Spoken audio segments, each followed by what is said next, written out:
USA Radio News, I'm Mark Thomas. The House has approved $50.5 billion in disaster relief for Sandy victims, stirring up a political tempest in the process as House Republicans were divided over how much aid to allocate. The Senate is expected to accept the measure early next week and send it to President Barack Obama. Authorities are scaling back the search for a Colorado woman reported missing from a private river trip in Grand Canyon National Park. Park rangers say 21-year-old Caitlin Ann Kinney of Englewood, Colorado, was last seen Friday night at her group's camp on the river. 2 Chicago police misconduct cases could cost the city nearly $33 million, including $22.5 million for a California woman that apparently would be the largest payout to a single such plaintiff in the city's history. A Chicago City Council committee gave preliminary approval to the settlements Tuesday. This is IRN, USA News. The government says it looks like the number of people heading to the ER after downing energy drinks doubled between 2007 and 2011. More now from correspondent Tim McGuire. A survey of hospitals around the nation estimates that the number of people seeking emergency treatment after drinking the energy drinks went from about 10,000 in 2007 to more than 20,000 4 years later.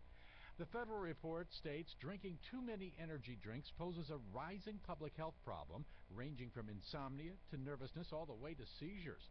These latest findings follow reports last fall of 18 deaths possibly tied to the drinks. I'm Tim McGuire. Japan's 2 biggest airlines have grounded all their Boeing 787 aircraft for safety checks after one was forced to make an emergency landing in the latest blow for the new jet. Boeing is counting heavily on the jet's success, but since its launch, the plane has been plagued by a series of problems. For the latest news and analysis, log on to IRN-USAnews.com. The Obama White House is appealing a judge's order that is preventing the forced mandates against a Christian publishing company to pay for all forms of birth control, including abortion. Back in November, U.S. District Judge Reggie Walton granted a court injunction sought by Tyndale House Publishers of Carroll Stream, Illinois. Now the Obama White House wants to force the Bible publisher to violate its strongly held religious beliefs. Matt Bowman, senior legal counsel for Alliance Defending Freedom, says Tyndale House Publishers should be able to obtain a religious exemption from being forced to pay for abortions. The administration is arguing that a Bible publisher isn't even religious enough to qualify as a religious employer. Matt Bowman, senior legal counsel for Alliance Defending Freedom, went on to say that the district court rightly halted Obamacare's abortion pill mandate against Tyndale House, but the administration continues to argue the Bible publishers should not qualify. John Clemens, IRN USA Radio News. A new study highlights spending gaps in NCAA schools. More now from correspondent Shirley Smith.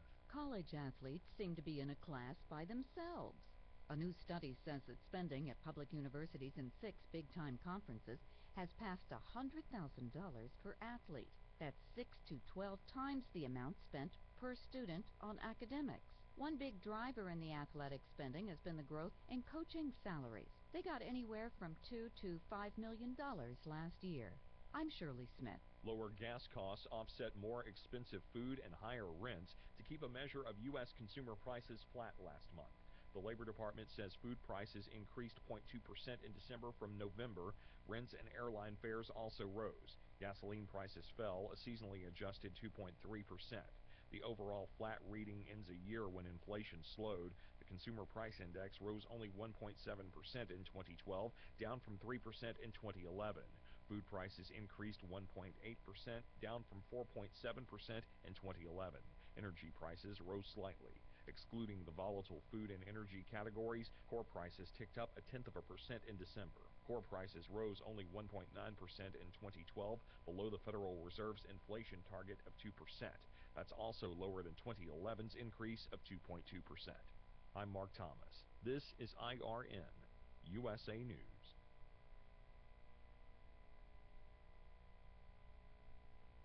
Here's your Truth Radio WTGF 90.5 weather bug forecast for the Gulf Coast. For this afternoon, it'll be overcast, the high about 70, with south winds around 14 miles per hour. 57 your low for tonight. It will be overcast still, with south winds 5 to 10 miles per hour becoming southeast winds. 70 your high for tomorrow. Look for another cloudy day. Chance of rain at 40%. Thanks for listening to Truth Radio WTGF 90.5, your weather source on the Gulf Coast. You're listening to WTGF 90.5 Milton, Pensacola. Following program are not necessarily endorsed as the views or beliefs of WTGF Radio or its affiliated ministries. Welcome to another edition of the Issues of Life radio show right here on WTGF 90.5. Got some great topics we're going to talk about today. Got Brother Dewey in the studio. Also, Lynn, we have a special guest. Lynn from Liberty Tax Service is here. So we're going to talk about some of the issues that are going on with the taxes and, you know, other things as well. Exactly. And some of the topics that are on the news these days. A lot going on, I'll tell you that. Keep our heart with all diligence. We're out of it. Are the issues of lying. Pray for Paul, if you would. Paul's not with us today. He's at the doctor getting some exams and things taken care of. He's been having considerable problems, so pray for him, if you would, if you think about it today. Well, welcome to our guest today. Lynn is from the Liberty Tax Service, as John said, and we're glad to have her in the studio. And we're going to just, I'm going to let John roll with that. And if you got any questions now about taxes, she's got all the answers. She's already read all the tax codes, and I'm sure she's got any answer that you would have a question for. But whatever your questions might be, you call us, 994-3747 or 994-0823. Or you can go to our website at truthradiofm.org and have your questions submitted there. It comes directly to me in the studio. Now, Lynn, we were talking a little bit off air about some of the new laws, when they signed that Deficit Reduction Act or whatever they called it to avoid the physical cliff. What are some of the things that were included in that bill that would affect us every day? The biggest thing is you're looking at is the increase of your Social Security.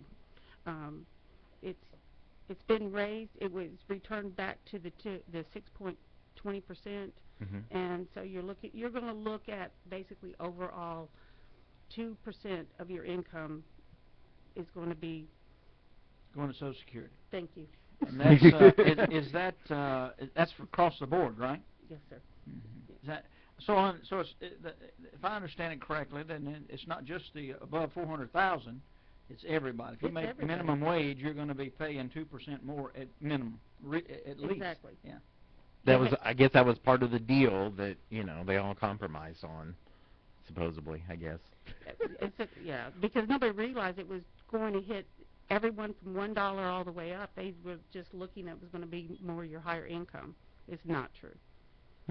Well, we brought you on to talk about some of the scams that are out there in taxes because it's tax season coming up. I know you can't start filing to January 30th, but what are some of the scams that are out there trying to take your money? There's many companies that's coming up and they say that they can file your tax return with the paycheck stub is one of them, and they gather all your information, put it in the system. But you really cannot file. It can't be submitted to IRS until you have a W-2. So these companies are coming out and say, instead of saying we can start it with the paycheck stub, you have consumers believing that they're going to be filing with a paycheck stub, and it's why can't I have it today? Because that's when you have the loans. They're going to tell you, oh, we have a 1 to 2 day loan, and of course nobody's going to be approved because they don't have a W-2. Right. And then there's outrageous fees that go along with it that are not taken off. There is one particular company that we have that's hit Pensacola pretty hard that is charging $100 per page and saying it's IRS fees and their fees. There are no IRS fees. Thank you. The IRS there you go, my non-tax the man. IRS fees, excuse me, are the taxes. That's funny. He caught that one good. Yes, he did. You can come take school with me. Oh, no. See, that scares me right there. That would scare me. Yeah, me too.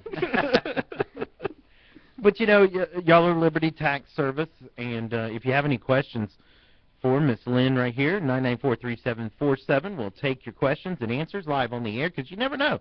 Somebody might have the same question as you do. Right, exactly. Just don't want to call in and ask. Yeah. So, I have a question. How can I get back $100,000 on my taxes? Uh-oh. Did you make $100,000? No. The truth. The truth of the matter is I can't, right? Well, you tried. I tried. Yeah, exactly. You were saying some other scams that were out there that maybe we need to let people know about with the BP oil money. Yes, there's been locally a company that's been basically shut down by IRS because of they were creating fraudulent Schedule Cs to offset the BP oil spill money. And so if they got $9,000 of BP money, then there's a $9,000 Schedule C. And I helped many clients do the amendments to reverse that, because IRS was looking that they found that the company was doing this, not the individuals. When they were approached by IRS, and then they realized that this is not their fault. That's what I'm really concerned with taxpayers, is that they're going to get hit with all this. Right. And the companies are getting away with it. There's another company out there that they come in and just set up a temporary office. They even tell you they'll come to your house and do your taxes. Right. And they're the ones that are charging $100 per page. And they're creating the money on the return. They're creating it where they'll get the maximum earned income credit. Mm-hmm. And once you're denied, if the IRS finds that you've created fraudulent return, especially with earned income credit, it will be denied anywhere from 2 to 10 years. Wow. And so these people, they're going to be hit hard with this if we don't stop it. And the company's gone in 2 to 10 years. They're gone in 2 to 10 months. They're gone. This company could be gone before the end of tax season. Right. Because that's happened. And that's They'll shut down. Yeah. Wow. So if anybody says that they can prepare your taxes strictly on your check stubs, be careful. Right. If anybody tells you that they can get you, a good tax preparer is going to try to get the most that they legitimately can get for a taxpayer. Is that Exactly. right? But if it sounds too good to be true, it probably is. like mine wanting to get $100,000 back on my taxes. Right. Never happened, right? So those are some things people should be careful about. Definitely. Because I will be honest with you, if a person's making less than $10,000, they're not going to get the maximum earned income credit. So that's what I even was approached yesterday with, and the client that came in, they got very upset. They were told, well, this company told me I could get $31.69 for my one child, and I could claim my niece that doesn't even live with me. No. Wow. What are some tips that you can give people, as they start getting their taxes ready and in preparation for doing their taxes? What kind of tips could you give them, or maybe even tips for this coming year that will help benefit them next tax year? I will be honest. The number one thing you need to do is find a tax preparer that you can be honest with, open up with, and discuss things with. Yeah, because that's the most important part. You have to be honest. Right, exactly. And you're going to have a tax preparer that knows the law, knows what income is, what credits are, what deductions are, because that's where you're going to look for. When I go through a tax return, I'm going to ask you all types of income, because the first tax regulation I was taught, or code, was that you're to report all monies received worldwide legally and illegally. Number one thing I learned. Well, there goes my business. I'm telling you. Well, I was like, well, let's shut her down. We're talking about the legal part. Yeah. That's it. Wow, yeah. So what's some more tips that maybe you could give? All right, and to know that there are deductions that you can on the 1040 form, like if you make IRA contributions, moving expenses. There's many different deductions that can come up. So you want to make sure that whenever you sit down with it, prepare. Tell me what I can do. This is what's happened in my life this year. What can I do? Right. Because a lot of people don't even know that that they can claim moving expenses when they move closer to their job. There's certain regulation qualifications for it, right. But just ask. It doesn't hurt. Never be afraid to ask. On your itemized deductions, you always have mortgage interest, property taxes, any property taxes, ad valorem taxes, and it's always in the year that it's paid. So there's people that may have been, because of the economy, behind 2 years, and they finally get it caught up. Take that deduction. You don't have to wait. I will tell you, because I've been doing this for about 13 years, different things pop up in my mind of clients that have had to, try to fix the problem. Right. Gentleman had overpaid his alimony during the year. He was wanting to get, instead of it going out 5 years, he wanted to get it paid in 3. IRS only allows you to deduct what is lawfully what you're supposed to, what the court says. If you're supposed to pay out $5,000 that year, that's all you can deduct, even though you may have paid out 10. There's different, that's why I say find a tax preparer that you can talk to. And I'll be honest, with our office, you can call us up anytime and ask questions. It's a free service that we will offer. Yeah, that's good. That's good. Speaking of questions, 994-3747. Let us hear from you today.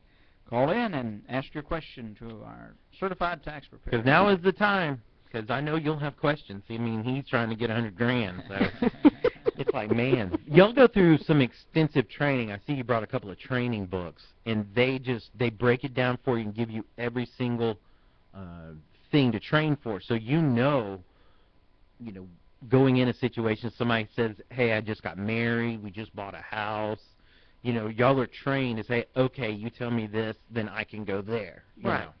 So. Because whenever you do itemize and you have mortgage interest and property taxes, that opens up a whole other realm where you can your charitable contributions along with job expenses and gas, travel expenses, things of that nature. Yes, there's and it's all right. One little tip here, charitable miles is a deduction. If you volunteer your services, you keep up with your mileage, you can deduct that on a Schedule A. And a lot of people don't realize that. There's a lot of volunteer services going on. If somebody volunteers to come to the Helping Hands and their travel to and from is a deduction. Meals on Wheels. If you're delivering meals, there's at 14 cents a mile. Right. Not a whole lot, but it can add up. And that's what you want. You want to take every advantage. If you claim those miles, can you claim monetary stuff along with it? Or is it either or? No, it's both now. It's included. You have money, cash money that you can claim. Right. Then it's non-cash, like clothing, furniture, different things like that. And then your mileage, not your service. Now, is mileage deduction different for like a business mileage as a volunteer? Yes, business miles, and that's if you're self-employed, is at 55 cents, 0.5 cents. 0.5. Yeah, I thought it was considerably more. So. Oh, yeah. You could take that, and that can really add up on a self-employed person. And people are not keeping up with their mileage, and it's real important. And that Schedule C's is one of the things that IRS really, really looks at hard. And they want those records. If you are a self-employed person and all you're making is cash money, even 1099 money, then you want to keep up with what you're receiving, and then all your expenses, and especially your mileage. Right. Yeah, that throws up a red flag like nothing else does, That and round numbers. Hate round numbers. Oh, so you do exact and not round up. And I want yes, exactly. I want gotcha. Only IRS will round up on the dollar or down. But yeah, it's good to have those exact features. So when someone comes into your service, what do they need to bring with them? Their W-2s, identification, photo, driver's license, or just a photo ID, Social Security cards. IRS is also really putting a mandate on us having these copies in our files, Social Security cards, and even proof, and if it's EIC, even proof that the children live at that address. This is another area that's been real fraudulent in the past, and they're cracking down more and more, where we're now becoming the police. We have to keep records up. They're holding us responsible to keep us covered. Because we have penalties. That's interesting. Is the government going to pay you a fee for doing that? No. Well, so much I didn't think so.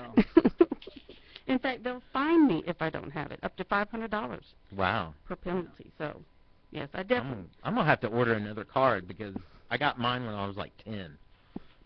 Lord knows where it went to. For years, I never had a card. For probably 15, 20 years. You were an illegal alien, I know. I just knew my number, lost my card years ago, and I just never got it replaced. I had to several years back, but for probably 15 years, I didn't have a card. I just get my number.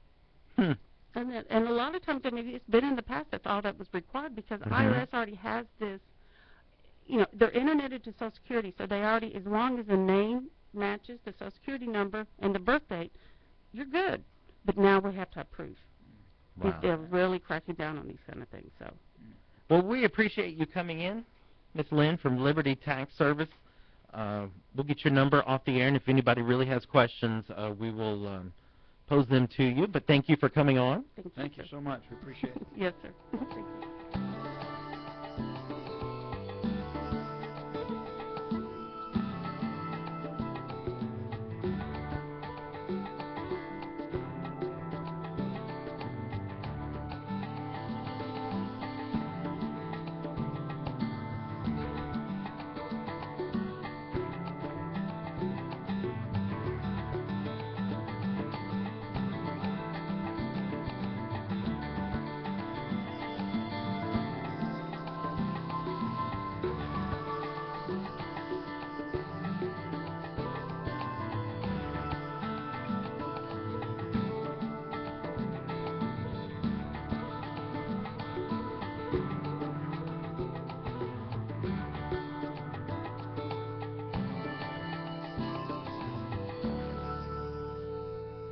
Chiropractic care, the natural answer for many people's back, neck pain, and spinal-related injuries. Dr. William Buck Waters has been providing quality chiropractic care to Northwest Florida residents for over 30 years. Dr. Waters is currently accepting new patients in his Pensacola office, which is conveniently located at 1602 North 9th Avenue. For experience you can trust and care you can count on, his office phone number is 435-7777.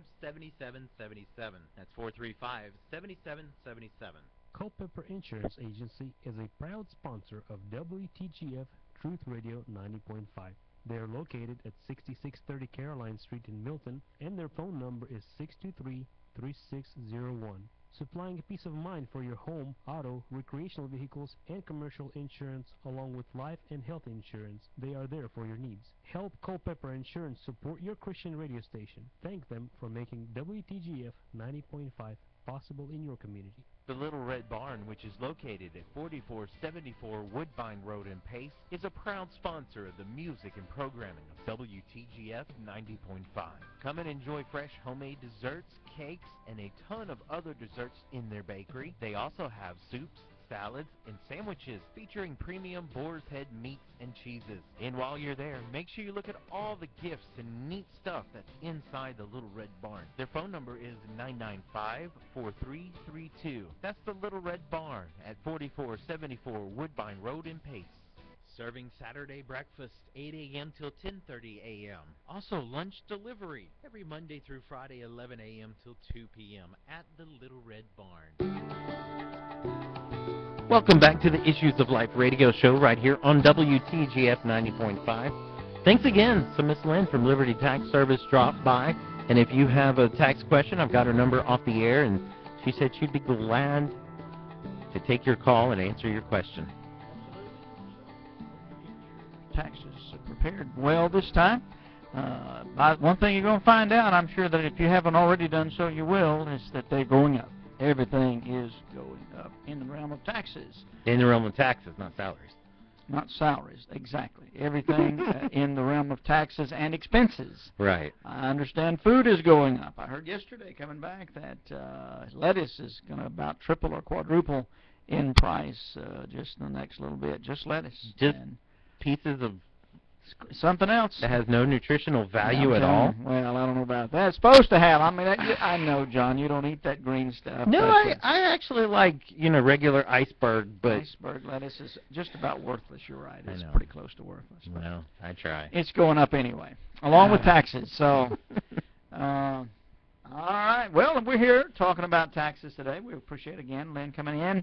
But we want to discuss and look at taxes from a biblical perspective. I was telling her before we went on the air that I have a friend who got involved in the what's called the tax rebellion, and went through a lot of trouble and didn't pay his taxes and he got rid of his driver's license and just a number of things. But he based it all on the Constitution. Everything he did, he based on the Constitution. And I didn't hear from him for a number of years, 10 or 15 years. He was in Guantanamo Bay. No, he wasn't. He did get put in jail. He did go to jail. Right. However, because he based everything he did on the Constitution, he not only did they have to release him, not only that they had to pay him back all the fines and all of the whatever they took away from him. They took his home, they took his vehicles, he lost everything at one point. They not only had to pay him back all of that, they had to pay him damages and everything. And you don't hear about those things in the news. See, those kinds of things are very absent from the news. Now, I'm not advocating tax rebellion. I almost got involved in it with him at that time. This has been probably almost 20 years ago. And I almost got involved at that time, but didn't, because I found that it took my focus off the Lord Jesus Christ. And I'm not going to get involved in anything that takes my focus off the Lord Jesus Christ. And so, now, from a biblical perspective, we're talking about this, and the reason I use that illustration is because we're talking about taxes now from a biblical perspective. And what is the biblical perspective? Well, taxes, if you look through the Scriptures, you'll find a couple of areas where taxes are levied, if you will, where they're taken. They're mostly taken, it's called tribute in the Scriptures for the most part. It uses the word tribute. And for instance, in Joshua chapter 16 and verse 10, it says, "And they drave not out the Canaanites that dwelt in Gezer, but the Canaanites dwelt among the Ephraimites unto this day, and serve under tribute." And so these people, the Canaanites, God commanded the Israelites to go in and kill all those people. They weren't to spare anyone.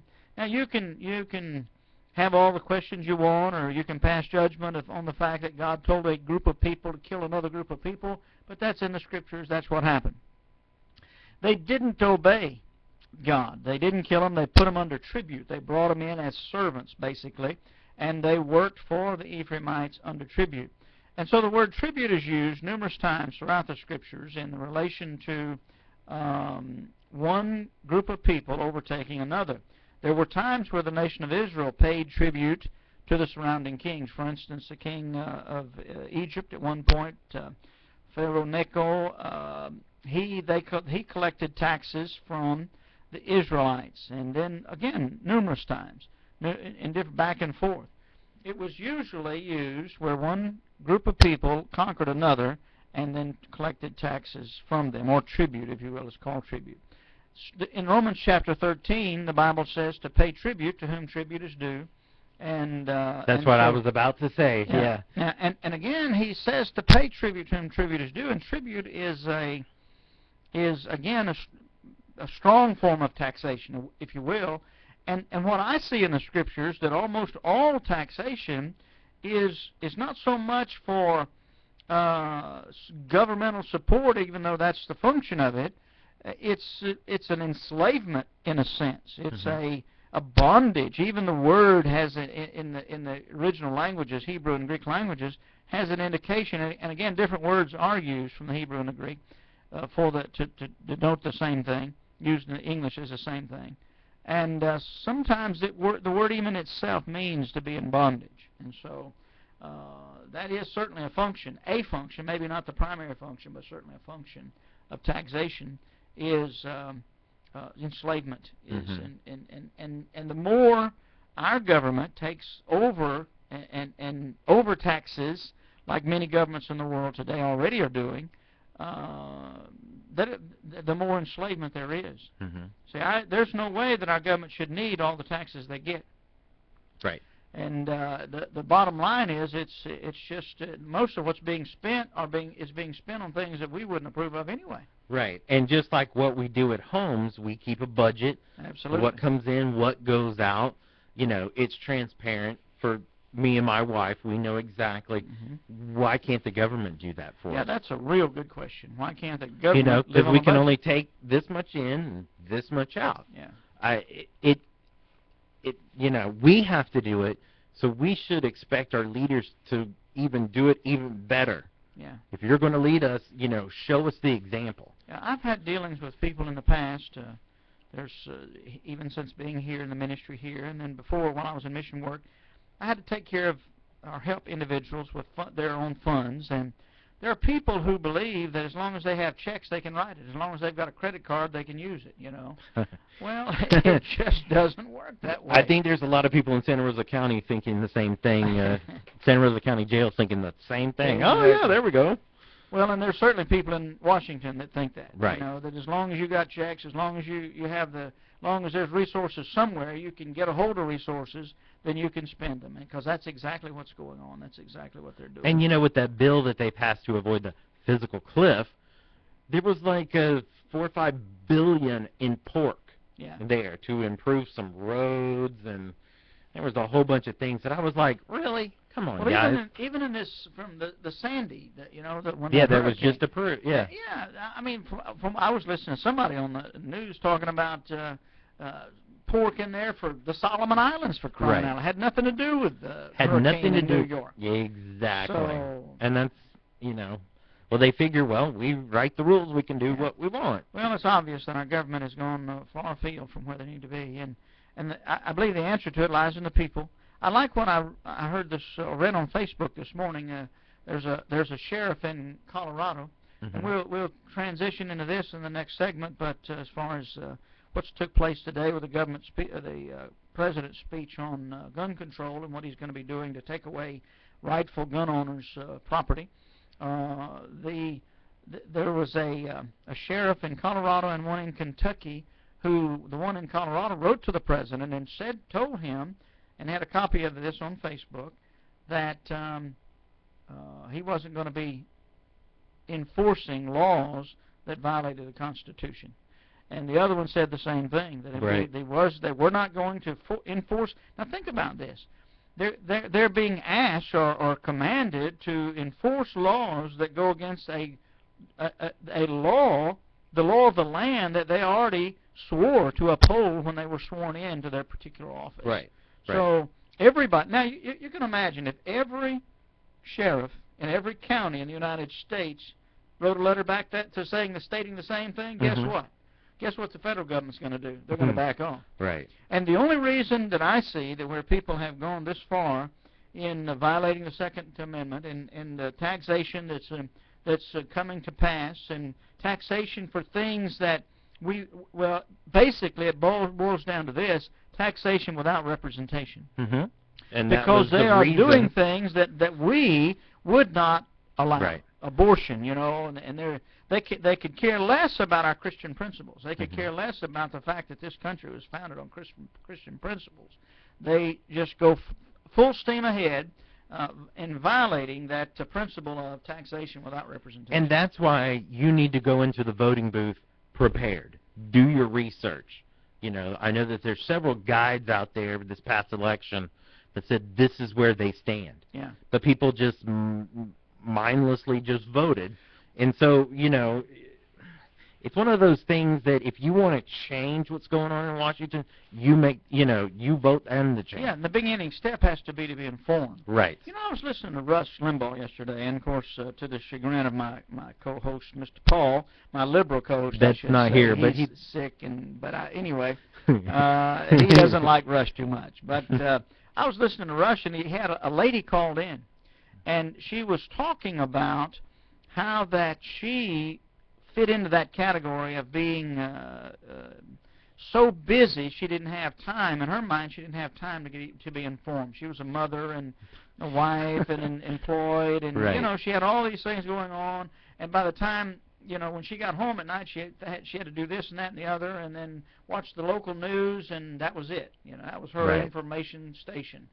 And so she was not informed, and even the local news.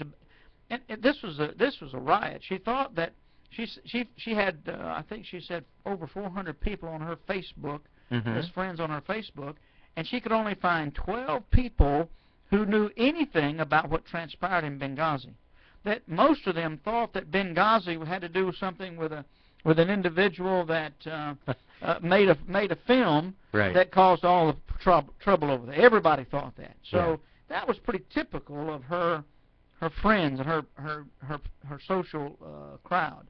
And so that's most people today. They're just not informed as to what's going on. Right. Let's take a break, and we will be right back right here on the Issues of Life radio show, right here on WTGF 90.5.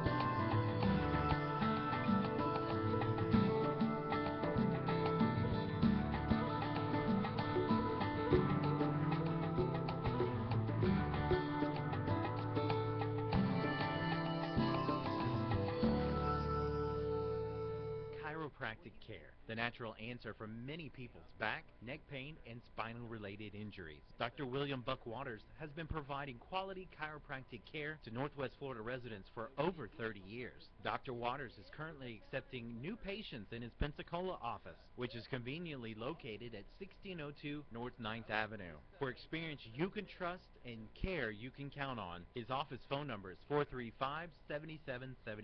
That's 435-7777.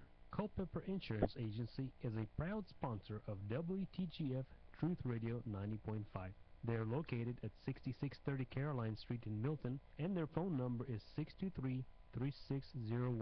Supplying peace of mind for your home, auto, recreational vehicles, and commercial insurance, along with life and health insurance. They are there for your needs. Help Culpeper Insurance support your Christian radio station. Thank them for making WTGF 90.5 possible in your community. The Little Red Barn, which is located at 4474 Woodbine Road in Pace, is a proud sponsor of the music and programming of WTGF 90.5.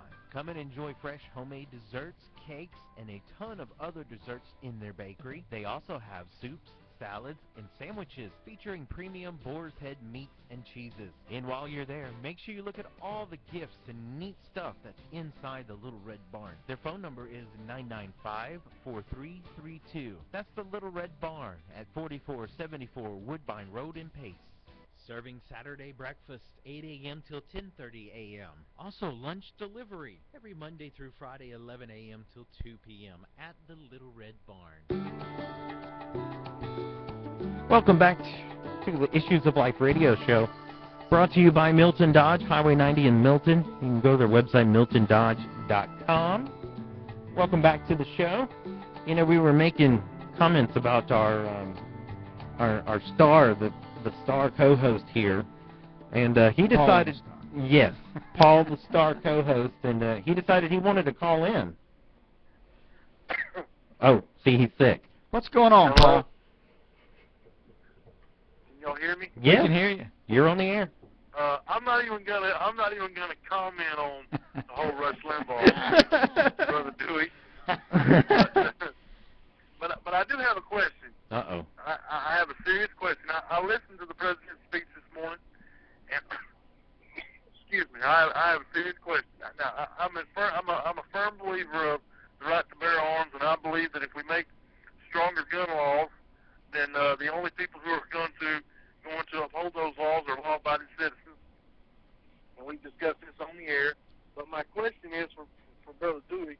My question is, why was the ban on military-style magazines and military-style weapons allowed to expire? Why shouldn't there be? I'm asking you. Explain to me why there shouldn't be a ban on military-style weapons and military-style magazines. Well, let me say it this way. I listened to Governor Cuomo last night on Fox News, another one that you don't like, railing against this matter of the military-style weapons. And he was just really railing against them, and he kept saying it had to do, it said no deer hunter needs a 10-round clip. No deer hunter this, no deer hunter that, no deer hunter da-da-da-da. He went on and on and on about it. People were clapping and cheering, and he made a statement that New York is the leader in progressive thought, and we need to set this example and all this sort of thing. Well, the matter of guns has nothing to do with hunting. Hunting is just a byproduct, a sideline for the matter of gun ownership. Gun ownership is to have an armed militia.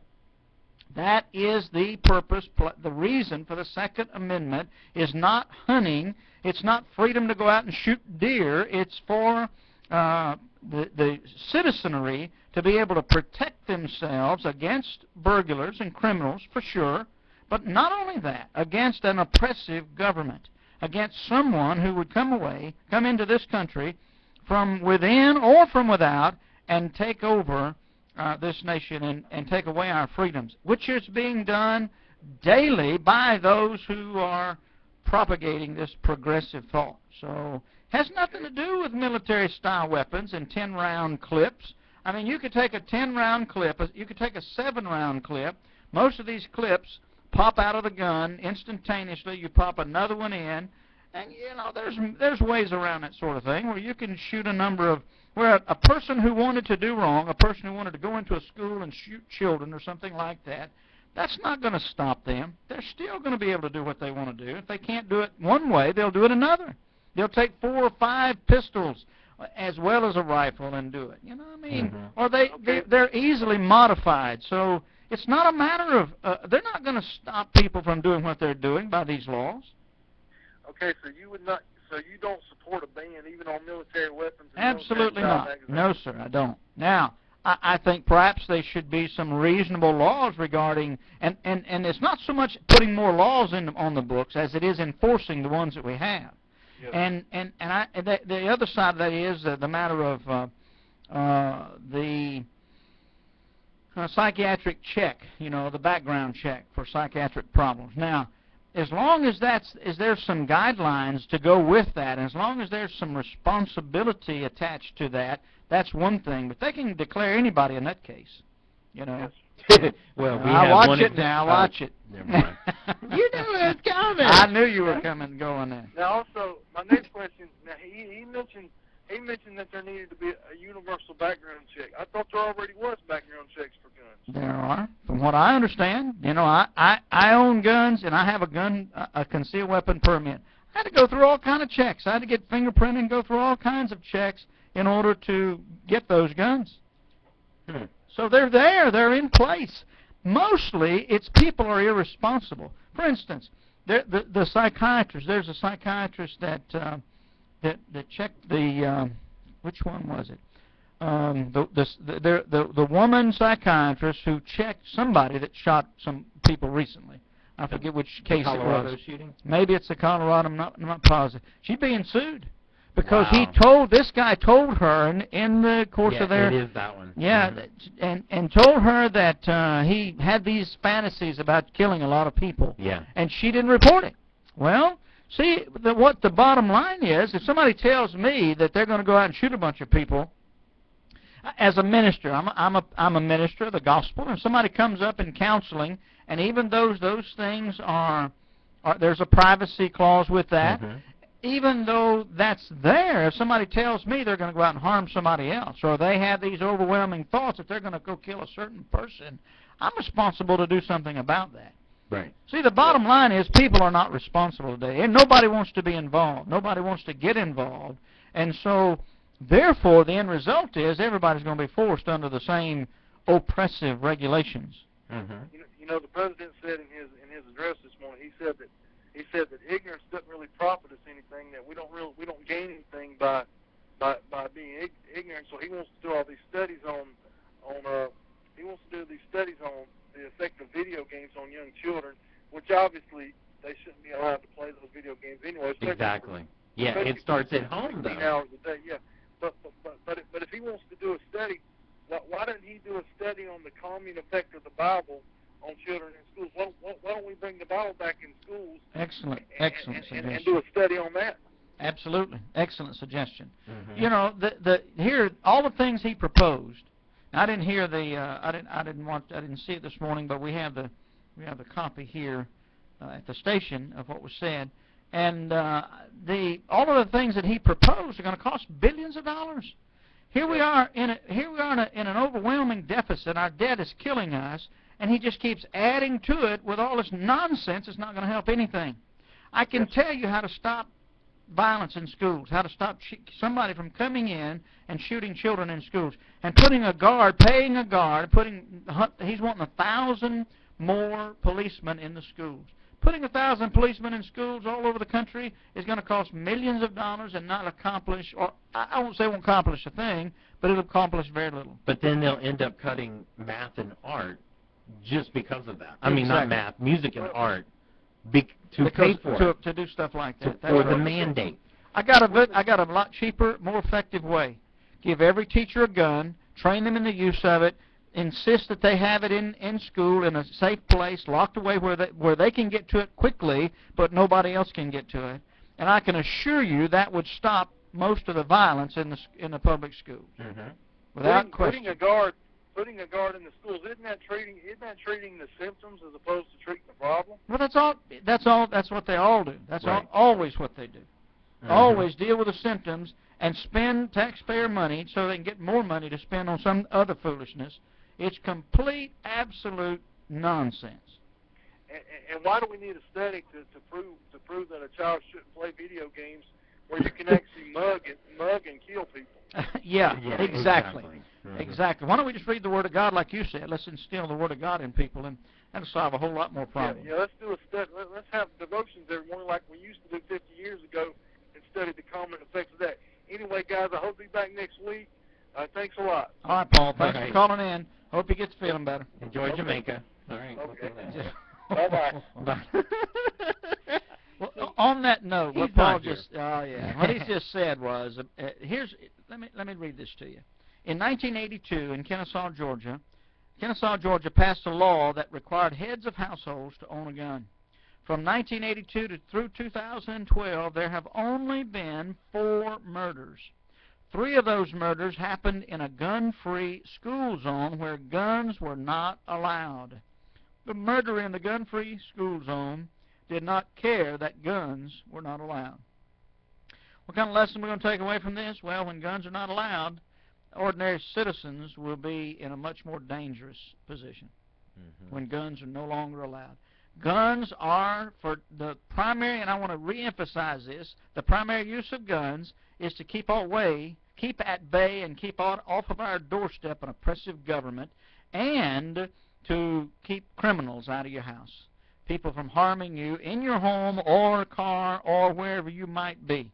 And that is, it is proven over and over and over again that is an absolute turn, and it's the most safe way to live.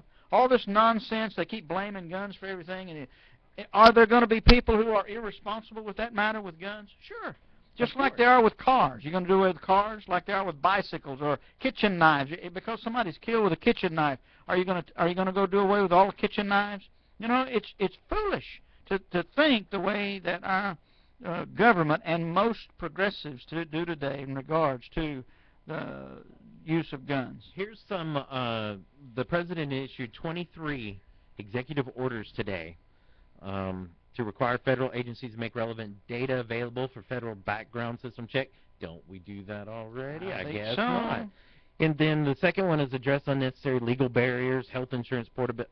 Come on, guys, just do it. Yeah. You know, I mean, each one of these direct the Attorney General to review categories of individuals prohibited. We should be doing that anyway. Yeah. I mean, you know, and the list goes on and on. Publish a letter from the ATF to federally licensed gun dealers providing guidance on how. What? That's crazy. I mean, you know, nominate an ATF director. That was another one. Yeah, there's a good one. Yeah, exactly. Just another person. Another czar that and we have to pay them. Yeah. You know, it's just one of those things, and it says develop model emergency response plans for school, houses of worship, and institutions of higher education. You know, yeah. This back to this thing about the people being who carry guns. There have been several situations. In fact, there was a church situation to where a perpetrator came in ready to kill people, and because there was and you talk about doing these kind of things and people get ballistic because Christians, I believe that most people think that Christians are supposed to be passive.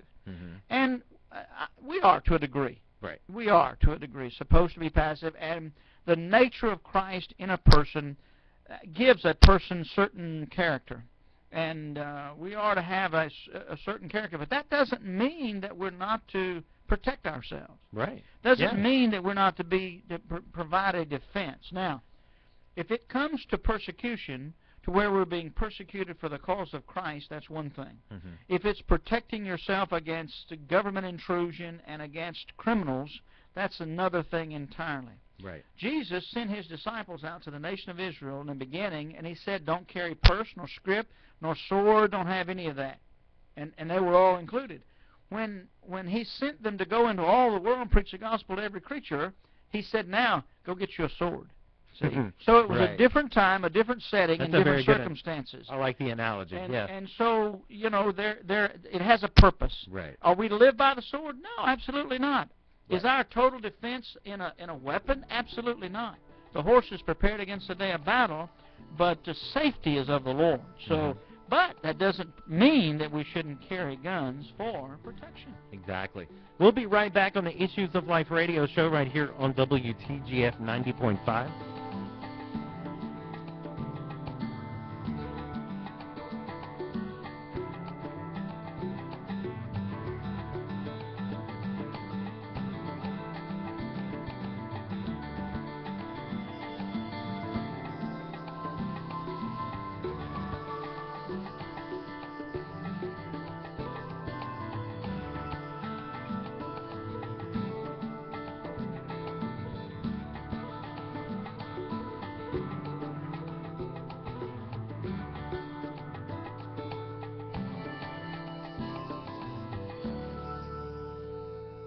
Chiropractic care, the natural answer for many people's back, neck pain, and spinal-related injuries. Dr. William Buck Waters has been providing quality chiropractic care to Northwest Florida residents for over 30 years. Dr. Waters is currently accepting new patients in his Pensacola office, which is conveniently located at 1602 North 9th Avenue. For experience you can trust and care you can count on, his office phone number is 435-7777.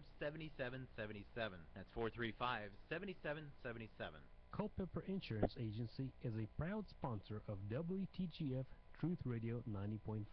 They are located at 6630 Caroline Street in Milton, and their phone number is 623-3601. Supplying peace of mind for your home, auto, recreational vehicles, and commercial insurance, along with life and health insurance. They are there for your needs. Help Culpeper Insurance support your Christian radio station. Thank them for making WTGF 90.5 possible in your community. The Little Red Barn, which is located at 4474 Woodbine Road in Pace, is a proud sponsor of the music and programming of WTGF 90.5. Come and enjoy fresh homemade desserts, cakes, and a ton of other desserts in their bakery. They also have soups, salads, and sandwiches featuring premium boar's head meats and cheeses. And while you're there, make sure you look at all the gifts and neat stuff that's inside the Little Red Barn. Their phone number is 995-4332. That's the Little Red Barn at 4474 Woodbine Road in Pace. Serving Saturday breakfast 8 a.m. till 10:30 a.m. Also lunch delivery every Monday through Friday 11 a.m. till 2 p.m. at the Little Red Barn. Welcome back to another segment of the Issues of Life radio show right here on WTGF 90.5. You know, I meant to do this earlier, but I'd like to wish everybody today Happy Religious Freedom Day. Our president signed that into it's a proclamation that happened this morning, so I just wanted to wish everybody a Happy Religious Freedom Day. Yeah, I just, that you know. would almost, I mean, that would be nice if that were really true. You know, and this is, now from what I understand, I'm reading here, Religious Freedom Day proclamation today, right? Mm-hmm. This Today. was for immediate release by the White House. President Obama declared today a religious freedom, proclamation of a religious freedom. Amazing to me. Now, one of the things that it says in this particular statement, just looking at it, it says, as a free country, our story has been shaped by every language and enriched by every culture. We are a nation of Christians and Muslims, Jews and Hindus, Sikhs and non-believers. Our patchwork heritage is a strength we owe to our religious freedom.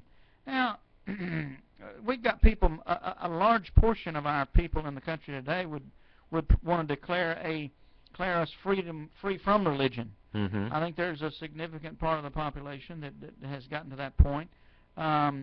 This country wasn't established as a country of Christians and Jews and Muslims and Hindus and Sikhs and that sort of thing. Now, and that's not the, and don't misunderstand what I'm trying to say, because it's certainly obvious that we welcome all cultures and religions. Everybody is free here to worship the God according to their own dictates, but at the same time, I'm free to try to convert a Jew or a Muslim or a Sikh or a Hindu, as well are they free to evangelize Christians. And so the principles of this country are not Muslim principles. We don't have Sharia law here yet. We didn't establish Sharia law. This country wasn't established on Sharia law. It was established on God's laws, established on the basis of the Ten Commandments. It was established on the basis of the Word of God and the Bible, and preserved, I might add, in a King James version of the Bible. Our country was founded in a Christian culture, in a Christian way, and so we need to keep that in mind. I think we particularly need to keep that in mind, and we need to keep that before people so that this thing is not misinterpreted, that we're a multi-cultural, multi-religious country. We are now, we probably are now, and probably will be on out to the end, whenever the end comes of this nation, and to some degree it will be because of that. But we were not founded as a multi-religious country. Religious freedom was to be able to worship God according to one's own conscience, and basically under the Scriptures, the Bible, the Holy Bible. So. Interesting, but I just wanted to be the first to just say happy religion. And it's funny that it comes on the day of this gun wreck. More control, yeah. Exactly. We have a phone call on the line. If I hit the right button, that might be good. Mr. Alton Johnson. Hello, sir. How you doing, John? All right. How are you? I'm doing great. I got a question for Brother Dewey. Uh-oh. Shoot. Really? What was that? Country, is Brother Dewey there? Yeah, he's talking. He's listening. For our country to be founded on religious freedom by the Constitution of the United States, why do we need a proclamation to give us freedom of to practice religion? Yeah, to have a religious freedom day. Why don't we have a religious freedom country? That's a good point. Alton, I appreciate that. Excellent point. Why don't we have a religious freedom country instead of just proclaiming a religious freedom day? That's a good point. I think, though, and it's interesting that he brought it out on the day that he is exercising more control, more gun control, and the point of taking away guns. But yeah, he entitled it Common Sense. Yeah. Entitled Common Sense. Yeah, I think common sense went out the window about 4 years ago. And it's continually eroding as the time passes. So. All right, thank you, Alton, for the call. We appreciate that. All right, we're talking about gun control. We're talking about religious freedom. We're talking, we started out our program today talking about taxes. And by the way, these things are connected. Taxation and gun control are very much connected. Proclamations of religious freedom, when as a public statement, is very much connected with the continual eroding of our freedoms, and especially our religious freedom. I'll tell you that the tragic thing to me today is that a Muslim can have more freedom in this country today than a Christian. Christians are put down more and more, and Muslims are lifted up more and more. And it's amazing to me, this guy, and I just got this a brief clip of this guy that was involved in the American who became a Muslim, was involved in some terrorist act. He's allowed to, they're allowing, this is taking place up in Indiana.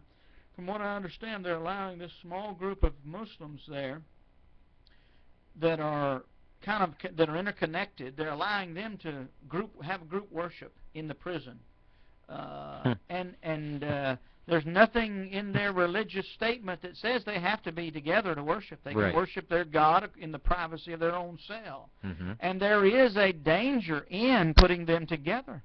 And yet, because of this so-called religious freedom, for them, on the one hand, they're putting people in danger by allowing them to come together, and on the other hand, through Obamacare, they're hindering Christians, such as the owners of Hobby Lobby and the Tyndall House publishers. They are, and President Obama made a statement that they are not, the Tyndall House publishers could be considered not even religious enough or have religious worship. They publish Bibles and religious books. Right. And so they're trying to say that they shouldn't be exempted from paying for abortion. See? And that's crazy. It absolutely is crazy. You know, that, so this whole idea, this thing of this proclamation is a farce. It's total hypocrisy because they're eroding our religious freedoms every single day that passes. You know, and I don't know. Maybe it's we just don't know how it all just came out on the same day. I don't know if I would have. Yeah, there's a plan. I would almost guarantee there's a plan. Wow. Whew. A lot of things happening, you know, that affect your life every single day, and that's why we deal with them right here on the Issues of Life radio show. You know what I think, and I know we're getting close to time to going off there. I've got a few more minutes, but I think that we're going to see a barrage of things coming out in the next 4 years. I believe that our current president, has taken it upon himself to take away those freedoms that he's so hypocritically pronouncing here in this proclamation. I think he will persistently and consistently enforce his plan of attack to take away the freedoms of Christians in this country, while at the same time, on the one hand, and at the same time exalting Islam in this country. I think Islam will prosper in the next 4 years like never before, and I think Christianity will be diminished in the next 4 years like never before. We, as God's people, need to pray for our nation. We need to pray for one another. We need to put aside our petty differences, and we certainly have them. And we need to fight for the cause. We need to be unified. We all have one cause, and that is to exalt the Lord Jesus Christ. And that is our greatest defense. It's taking an offense in the sense of promoting Christ to all of those around us, promoting Christ all around the world. And we ought to be at least as adamant and as diligent as these Al-Qaeda fighters. Right. You know, we ought to have the same urgency about things and the same intensity. Maybe not I'm not talking about in the hatred part that they exercise, but in the love that the Lord Jesus Christ demonstrated when He came into this world to die for you and I. You know, I want to bring up something funny. On eBay, they have a autographed copy of the Bible they're auctioning off. Autographed copy? Autographed by whom? It just says autographed copy. I kid you not. Well, we had to kind of end on a little note right there. Yeah, we don't want to get into some information that I have on a gender-free Bible. Mercy. The Queen James Bible. Yes, there you go. Wow, yeah. But anyway, so I didn't want you to, you know, place a bid on the auction. Such a negative, intense level. I appreciate you bringing that in, John. No problem. I found it. I was like, yeah, wow, really? I'm sure. I'm glad Paul called in today, and continue to pray for him as he recovers from his physical issues. It's the Issues of Life radio show right here on WTGF 90.5. We'll see you again next Wednesday, high noon. Keep thy heart with all diligence, for out of it are the issues of life. God bless you. Until next week.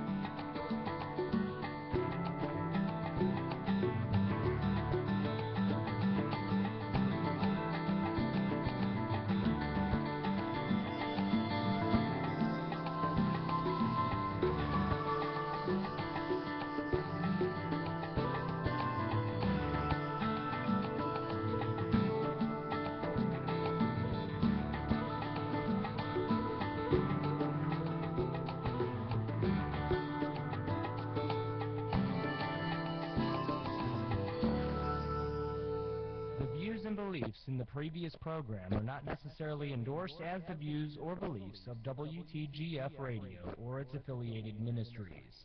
You're listening to WTGF 90.5 Milton, Pensacola.